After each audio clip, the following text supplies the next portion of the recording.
ప్రాణాన్ని త్యాగం చేశాడు. కనుక యేసు ప్రభు నీ కోసము చనిపోయాడు.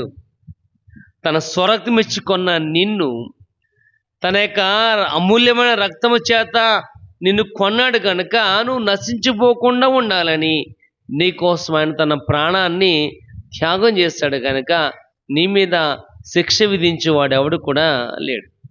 కాబట్టి దేవుడు ఎన్నుకున్న వారిని ఖండించేవాడు ఎవడు కూడా లేడు.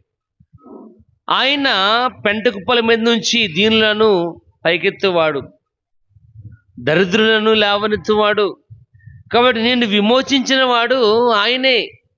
కానీ ఇక్కడ రాయబడుచున్న మాట ఏంటంటే యుక్త కాలమందు, చూడండి రోమ 5:6 రాయబడుచుంది, మనం ఇంకా భక్తిహీనులమై ఉండగా యుక్త కాలమందు యేసు ప్రభు నీ కోసం తన ప్రాణాన్ని త్యాగం చేశాడు.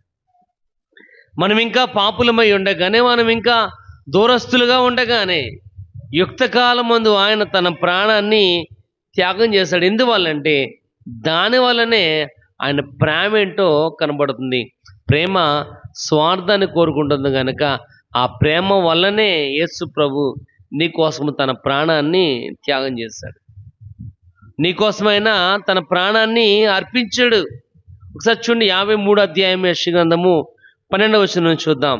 యెషయా 53 12. ఏలయనగా మరణము నొందునట్లు అతడు తన ప్రాణము దారబోసిన, ఇక్కడ రాయబడుచుంది. ఏలయనగా ఏంటంట, మరణము నొందునంతగా అతడు తన ప్రాణాన్ని త్యాగం చేస్తాడు. మరణం పొందునంతగా అంటే శిలువ మరణం మీద ఆయన తన ప్రాణాన్ని